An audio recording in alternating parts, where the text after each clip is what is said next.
Assalamu alaikum, dear brothers and sisters. I hope you're well. Call the police right away. Someone is making mass execution statements, racist remarks, and giving hate speeches from the top of his lungs in front of everyone. But wait, instead of getting him arrested and booked under various sections of the law for spewing hate, he's receiving claps and cheers? Why is everyone so happy about him, saying out loud that he wishes to see the persecution and oppression of an entire population forever? And who is this person who is allowed to utter such garbage from his mouth in front of the whole world? Let's take a look. Now is the moment for Israel to return to its founding premise. The Jewish state has an absolute right to exist. A divine gift, gifted to a divine nation, charged with a divine purpose. Israel has an absolute and unequivocal right and responsibility to defend itself to the fullest, applying the only language that its adversaries understand, the language of force.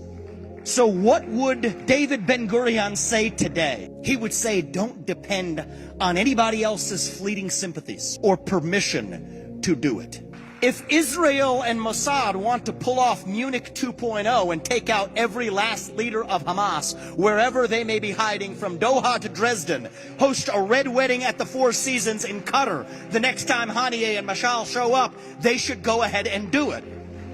If Israel wants to at long last abandon the myth of a two-state solution, Israel should go ahead and abandon a two-state solution. The rest of the Arab world can absorb Palestinians just as the Jews absorbed their people out of 22 countries they were kicked out of since 1948. The Islamic world cannot continue to condone the slaughtering of Jews while continuing to disown the Palestinians. That is the hard truth, that neither member of either political party is willing to speak out loud to the Arab world. I will. The person you saw in this clip is not a thug, not a far-right Israeli politician, or not someone who is related to Israel or even Jewish. He's an American entrepreneur who is currently Trump's cabinet pick for the Department of Government Efficiency. Earlier, he was running in this year's American presidential elections as a candidate, but he later backed down from his position. As we saw in this clip, a person who holds such a high position and who is a very successful businessman and highly educated as well is giving hate speeches against the Palestinians. And the audience hearing him is cheering and hooting to support his statements. He's shouting out loud racist ideologies by saying that the Israelis are indeed a divine nation with divine purpose, and therefore they have the absolute right to defend themselves to the fullest with force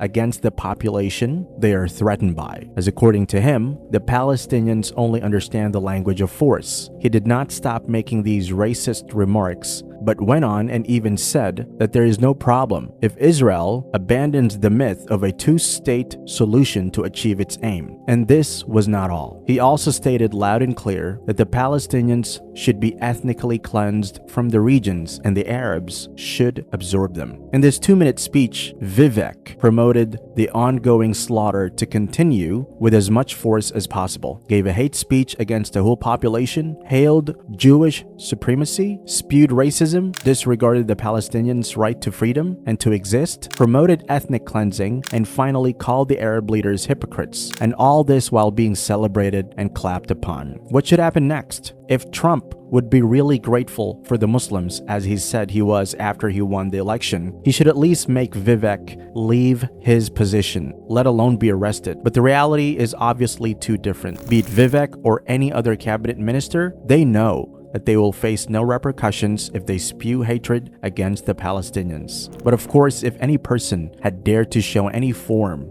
of sympathy for the Palestinians or called out the actions of Israel, he would be facing charges or being canceled from all platforms. Trump is no different than Kamala Harris or any other American politician for that matter. They are all the same, and they all love and support Israel. Vivek said that Israel is a divine gift and is a divine nation with a divine purpose. But anyone with the least level of intelligence can make out that executing babies and starving small children can never be called a divine purpose. May Allah save us from hate-filled people. May Allah protect the Palestinians.